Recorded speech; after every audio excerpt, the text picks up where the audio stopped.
News, जनजागृती साध्यम, हक्काचे लोकमाध्यम। गांधी तीर्थ, निसर्गाच्या सानिध्यात महात्मा गांधींच्या जीवनावरील जगातील पहिले मल्टीमीडिया म्युझियम। आजच भेट द्या गांधी तीर्थ, जैन हिल्स, जळगाव। अधिक माहितीसाठी www.gandhifoundation.net वर विजिट करा।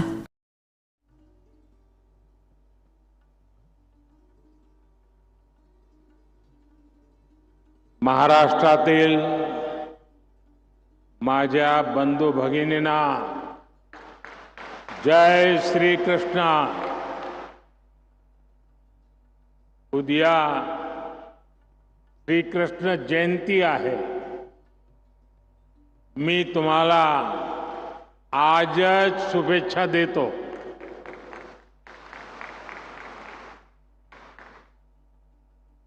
महाराष्ट्र के राज्यपाल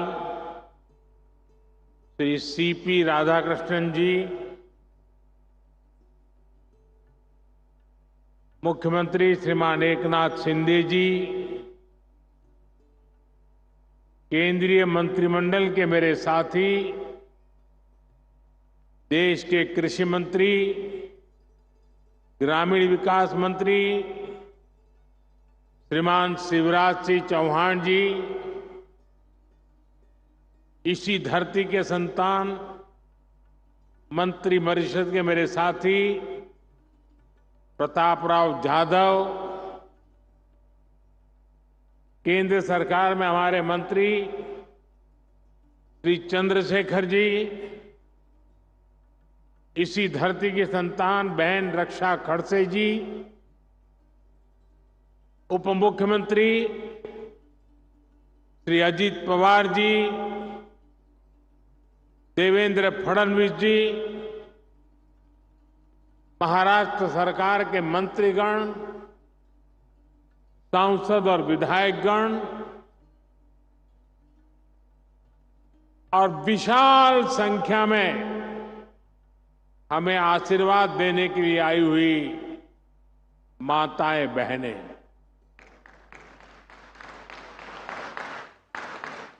दूर दूर मेरी जहां भी नजर पहुंच रही है, ऐसा लग रहा है माताओं का महासागर उमड़ पड़ा है।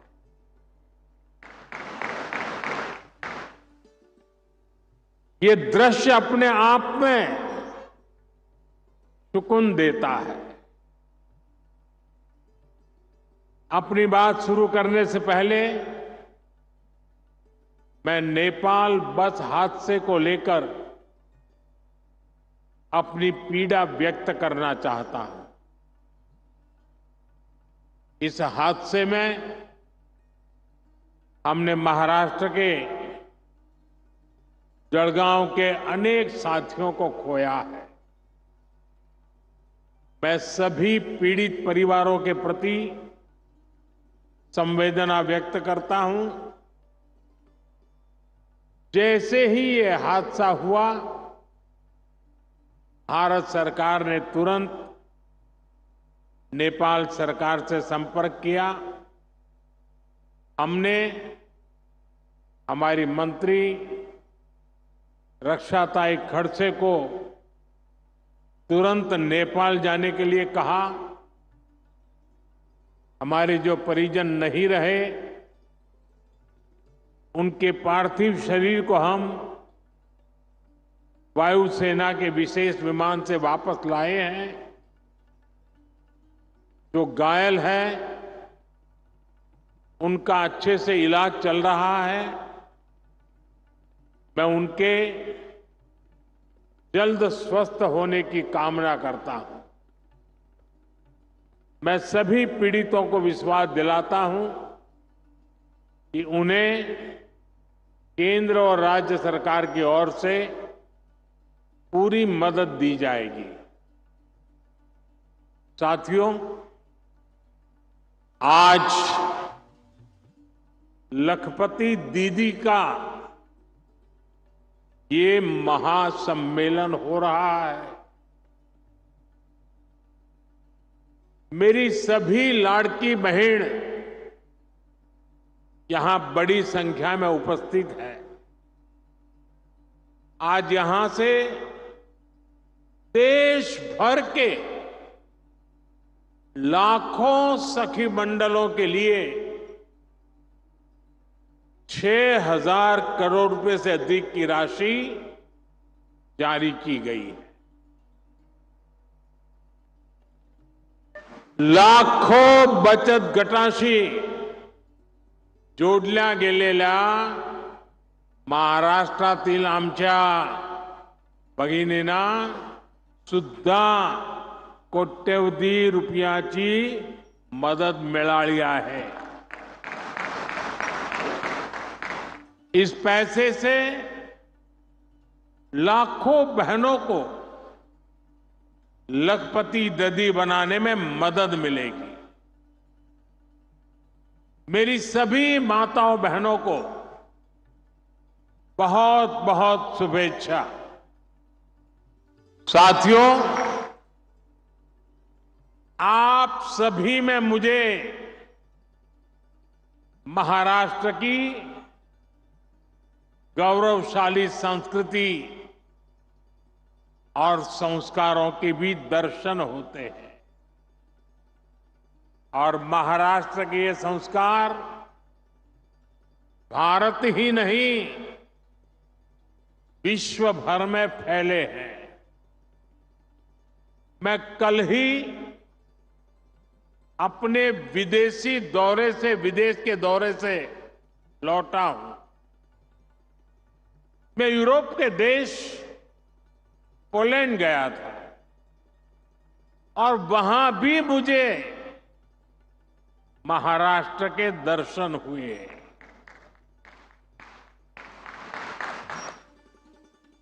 महाराष्ट्र की संस्कृति,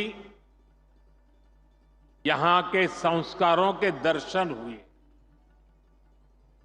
पोलैंड के लोग महाराष्ट्र के लोगों का बहुत सम्मान करते हैं। यहां बैठकर के आप इसकी कल्पना नहीं कर सकते। वहां की राजधानी में एक कोल्हापुर मेमोरियल है। पोलैंड के लोगों ने ये मेमोरियल कोल्हापुर के लोगों की सेवा और सत्कार की भावना को सम्मान देने के लिए बनाया है। आप में से कुछ लोगों को पता होगा, दूसरे विश्व युद्ध के दौरान पोलैंड की हजारों माताओं और बच्चों को कोल्हापुर के राज परिवार ने शरण दी थी। छत्रपति शिवाजी महाराज के संस्कारों के अनुरूप राज परिवार ने, सामान्य लोगों ने शरणार्थियों की सेवा की। जब वहां मैं महाराष्ट्र के लोगों के सेवा भाव,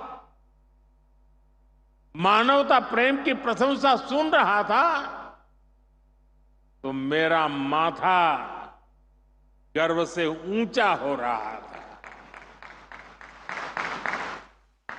हमें ऐसे ही महाराष्ट्र का विकास करके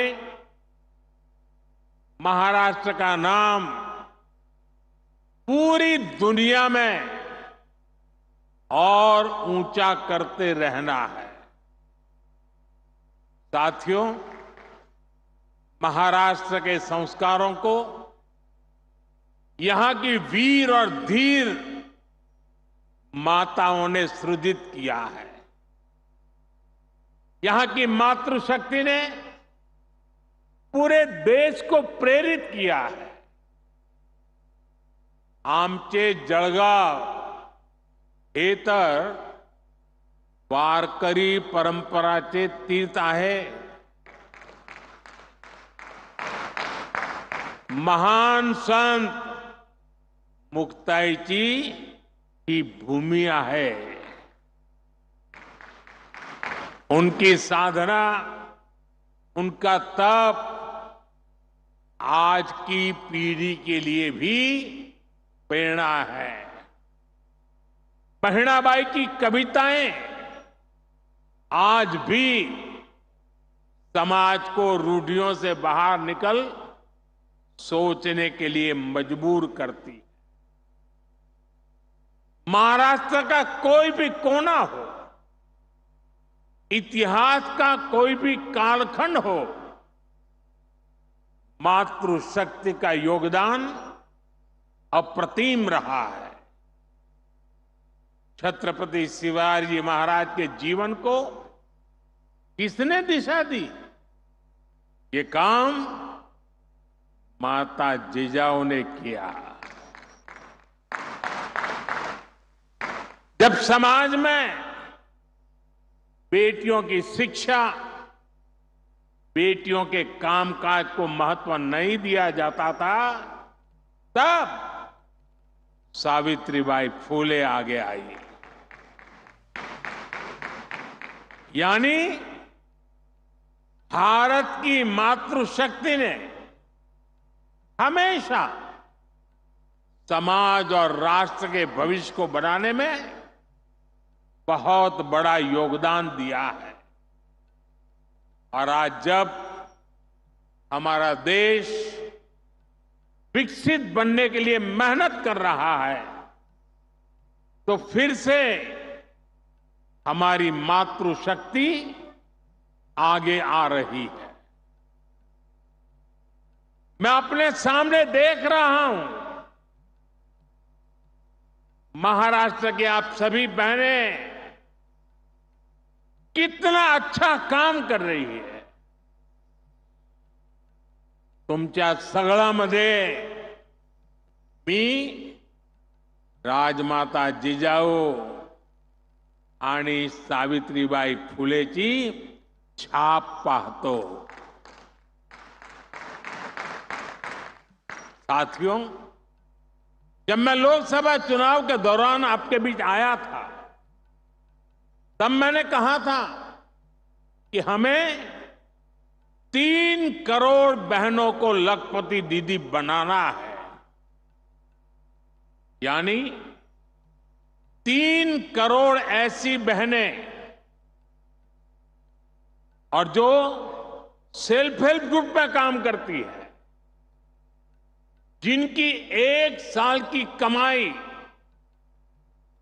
1 लाख रुपए से अधिक होगी। बीते 10 वर्षों में 1 करोड़ लखपति दीदी बनी और बीते 2 महीने में, सिर्फ 2 महीने में 11 लाख और लखपति दीदी उसमें जुड़ गई, नई बन गई। यात सुद्धा 1 लाख नवीन लखपती दीदी याच आपल्या महाराष्ट्रात तयार झाल्या आहेत। इसमें यहां की महायुति की सरकार ने भी बहुत मेहनत की है।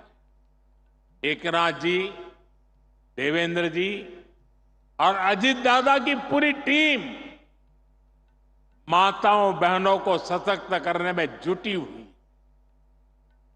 महाराष्ट्र में माताओं बहनों के लिए, नौजवानों के लिए, किसानों के लिए एक से बढ़कर एक स्कीम्स, नई नई योजनाएं चलाई जा रही।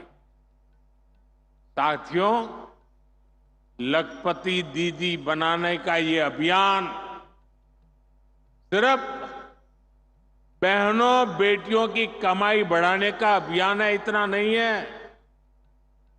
ये पूरे परिवार को, आने वाली पीढ़ियों को सशक्त करने का एक महाअभियान है। ये गांव के पूरे अर्थतंत्र को बदल रही है। यहां इस मैदान में मौजूद हर बहन बेटी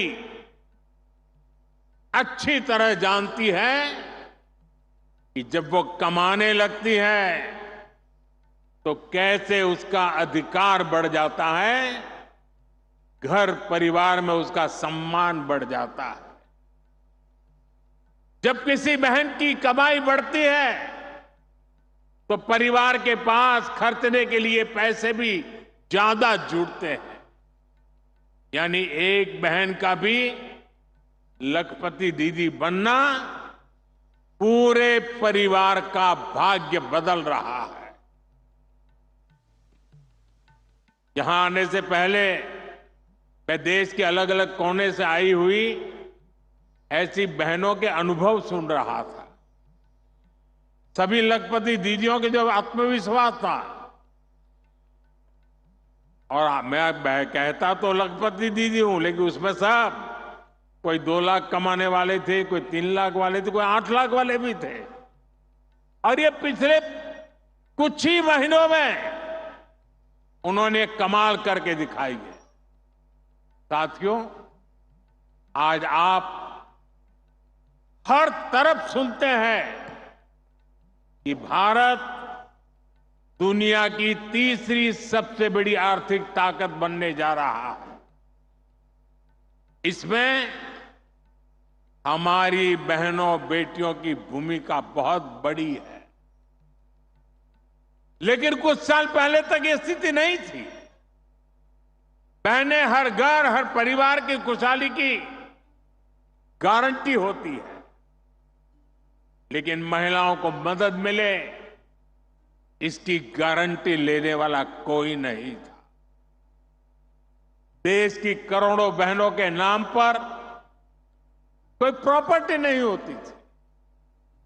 अगर उन्हें बैंक से लोन लेना होता था तो उनको मिल ही नहीं सकता था। ऐसे में वो कोई भी छोटा मोटा काम करना चाहे तो चाहकर भी नहीं कर पाती। और इसलिए आपके इस भाई ने, आपके बेटे ने एक संकल्प लिया। मैंने तय किया कि कुछ भी हो जाए, मेरे देश की माताओं, बहनों, बेटियों की हर मुश्किल को कम करके ही रहूंगा। इसलिए मोदी सरकार ने एक के बाद एक महिला हित में निर्णय लिए। मैं आज चुनौती देता हूं पहले की सरकारों के 7 दशक एक तरफ रख लीजिए। एक तराजू में एक तरफ 7 दशक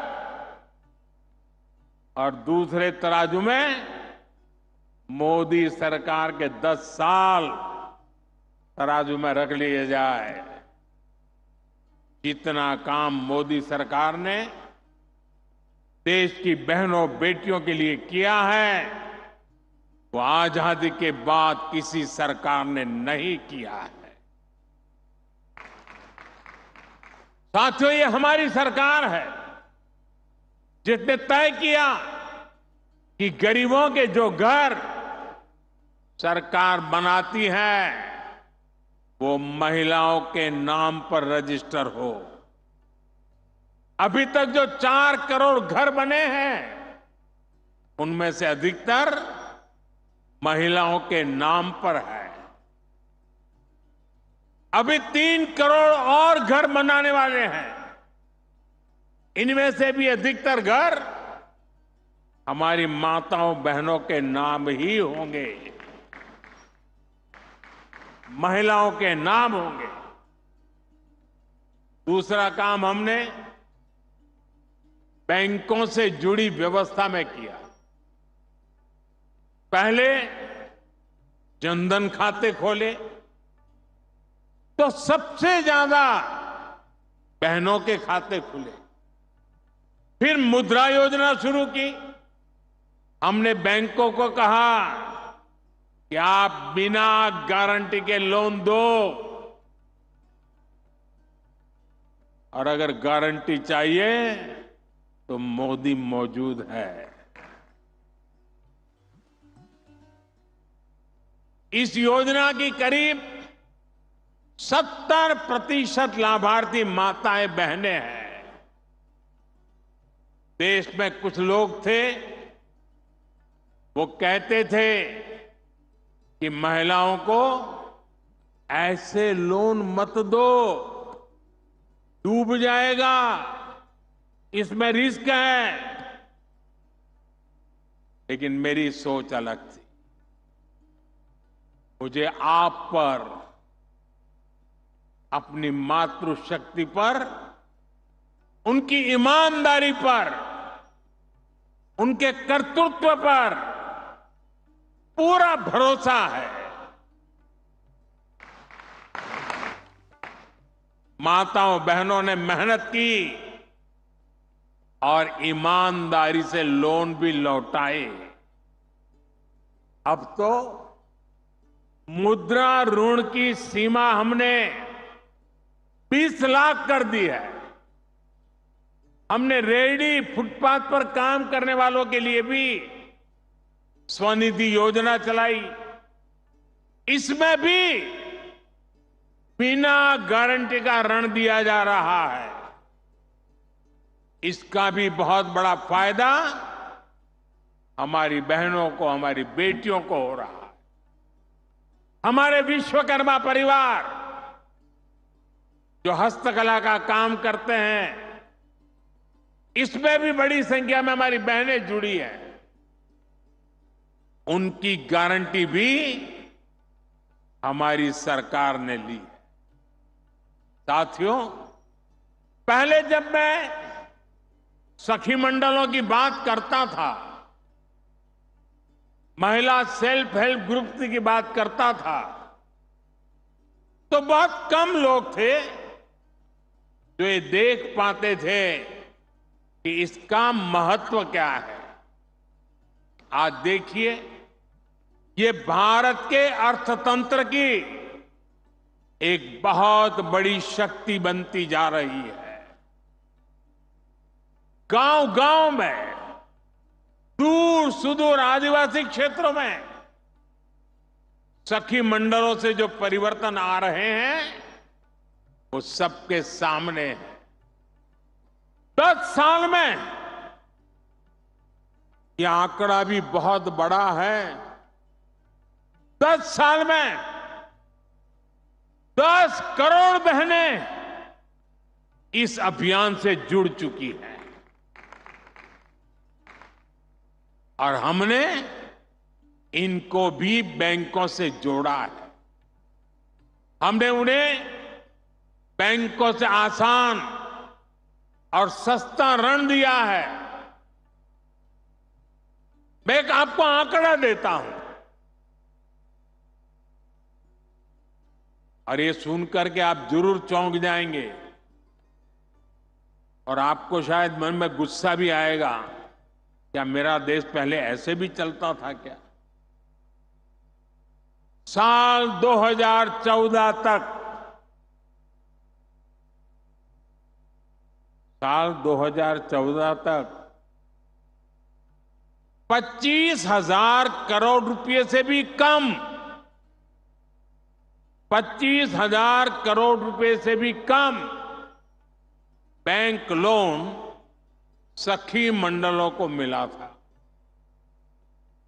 2014 से पहले 25,000 करोड़ से भी कम। याद रखिए, ये मैं उन महिला सेल्फ हेल्प ग्रुप की बात करता हूं। सिर्फ 25,000 करोड़, जबकि पिछले 10 सालों में करीब 9 लाख करोड़ रुपए की मदद दी गई है।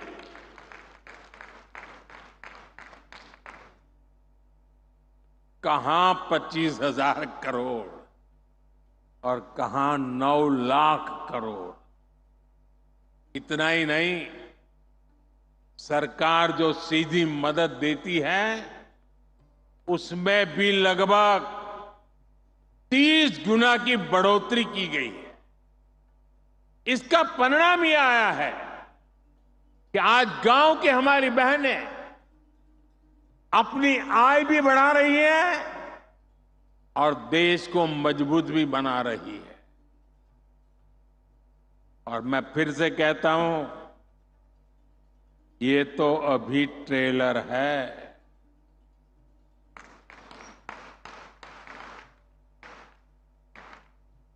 अब हम बहनों बेटियों की भूमिका का और विस्तार कर रहे हैं। आज 1.25 से अधिक बैंक सखियां गांव-गांव बैंकिंग सेवाएं दे रही है। और अभी मुझे कुछ बहनें बता रही थी, 1-1 करोड़ रुपए का कारोबार करती है। अब हम बहनों को ड्रोन पायलट बना रहे हैं। हम बहनों के समूहों को लाखों रुपए का ड्रोन दे रहे हैं ताकि वे ड्रोन से आधुनिक खेती करने में किसानों की मदद कर पाए।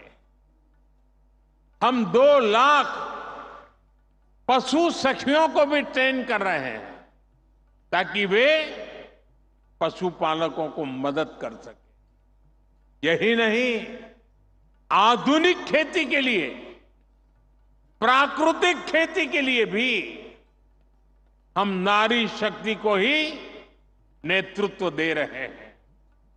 इसके लिए हमने कृषि सखी कार्यक्रम शुरू किया है। ऐसी लाखों कृषि सखियां आने वाले समय में देश के गांव-गांव में हम बनाने के लिए आगे बढ़ रहे हैं।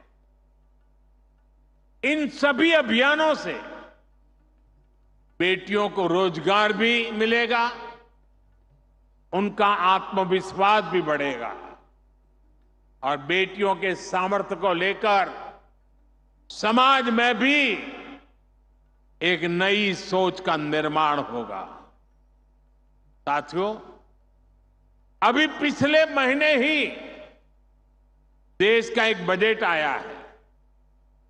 इसमें माताओं, बहनों, बेटियों से जुड़ी योजनाओं के लिए 3 लाख करोड़ रुपए रखे गए हैं।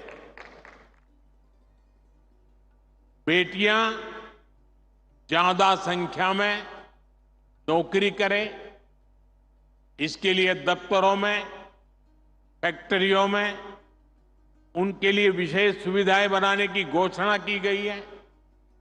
रहने के लिए वर्किंग विमेन हॉस्टल की सुविधा हो, बच्चों के लिए क्रेच की सुविधा हो, इसके लिए केंद्र सरकार काम कर रही है। हमारी सरकार बेटियों के लिए हर सेक्टर खोल रही है जहां कभी उन पर पाबंदियां थी। आज तीनों सेनाओं में महिला अफसर तैनात हो रही है, फाइटर पायलट तैनात हो रही है, सैनिक स्कूलों में, सैन्य अकादमियों में बेटियों को दाखिला मिल रहा है।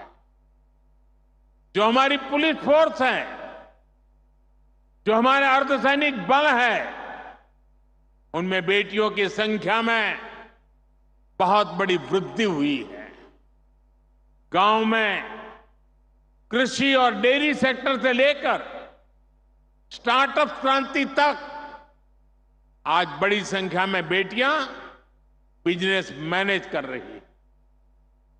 राजनीति में भी बेटियों की भागीदारी बढ़े, इसके लिए हमने नारी शक्ति वंदन कानून बनाया है। साथियों, माताओं, बहनों, बेटियों का सामर्थ्य बढ़ाने के साथ साथ उनकी सुरक्षा भी देश की प्राथमिकता है। मैंने लाल किले से भी बार बार इस विषय को उठाया है। आज देश का कोई भी राज्य हो, अपनी बहनों बेटियों की पीड़ा को, उनके गुस्से को मैं समझ रहा हूं। मैं एक बार फिर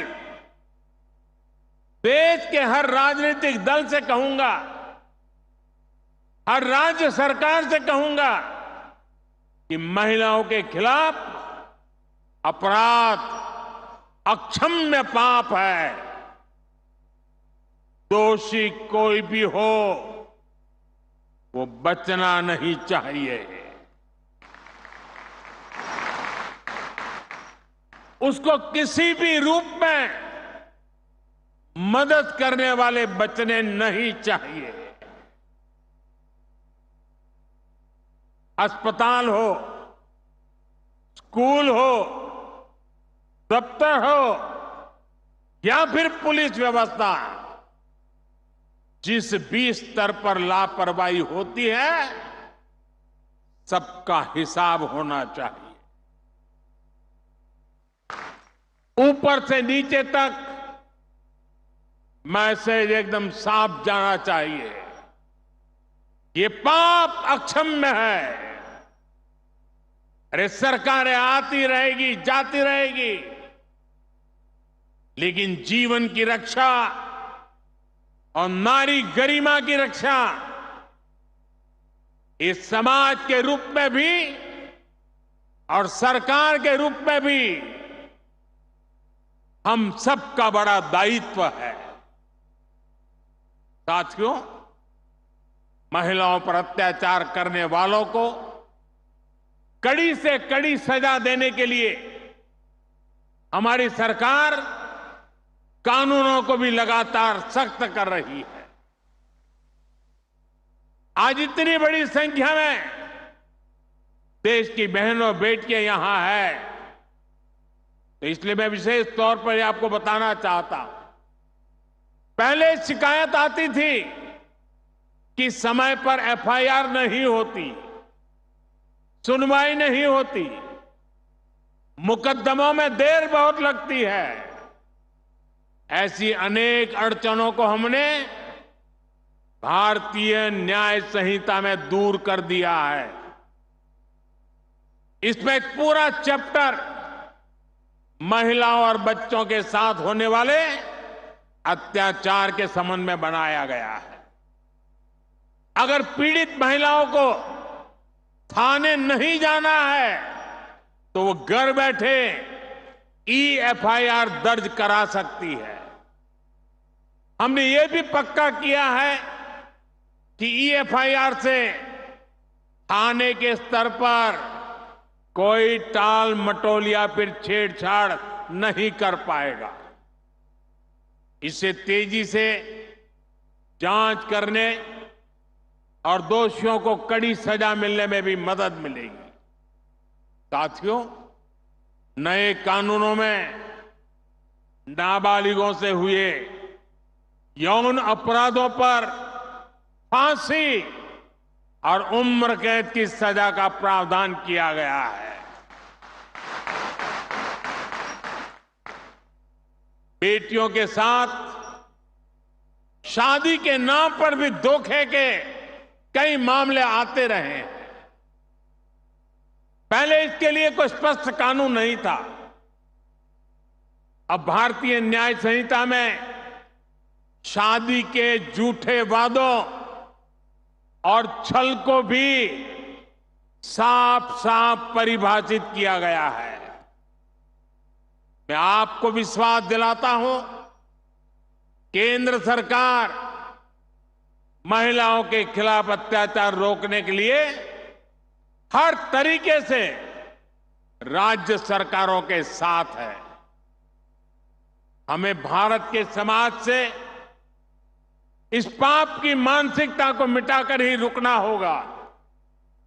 इसलिए साथियों, आज भारत विकसित होने के रास्ते पर आगे बढ़ रहा है और उसमें महाराष्ट्र की बहुत बड़ी भूमिका है। महाराष्ट्र विकसित भारत का एक चमकता सितारा है। महाराष्ट्र दुनिया भर के निवेशकों के लिए आकर्षण का केंद्र बनता जा रहा है। महाराष्ट्र का भविष्य ज्यादा से ज्यादा निवेश में है, नौकरी के नए अवसरों में है। आणि महायुतीचे सरकार म्हणजे गुंतवणूक आणि नौकरीची गारंटी आहे। महाराष्ट्र को आने वाले कई वर्षों तक महायुति की स्थिर सरकार की जरूरत है। महाराष्ट्र को महायुति की ऐसी सरकार की जरूरत है जहां उद्योगों को प्रोत्साहित कर सके। महाराष्ट्र में ऐसी सरकार की जरूरत है जो नौजवानों की पढ़ाई, कौशल और नौकरी पर बदल दे सके। मुझे पूरा भरोसा है कि महाराष्ट्र की स्थिरता और समृद्धि के लिए यहां की माताएं बहनें आगे बढ़कर मेरा साथ देंगी। मुझे आप बहनों पर पूरा भरोसा है। एक बार फिर महाराष्ट्र की युति सरकार के कामों को भारत सरकार की तरफ से हर प्रकार की मदद का आश्वासन देते हुए आप सबको बहुत बहुत शुभकामनाएं देता हूं। मेरे साथ बोलिए भारत माता की। दोनों हाथ ऊपर करके मुट्ठी बंद करके पूरी ताकत से बोलिए भारत माता की, भारत माता की, भारत माता की, भारत माता की, भारत माता की। बहुत बहुत धन्यवाद।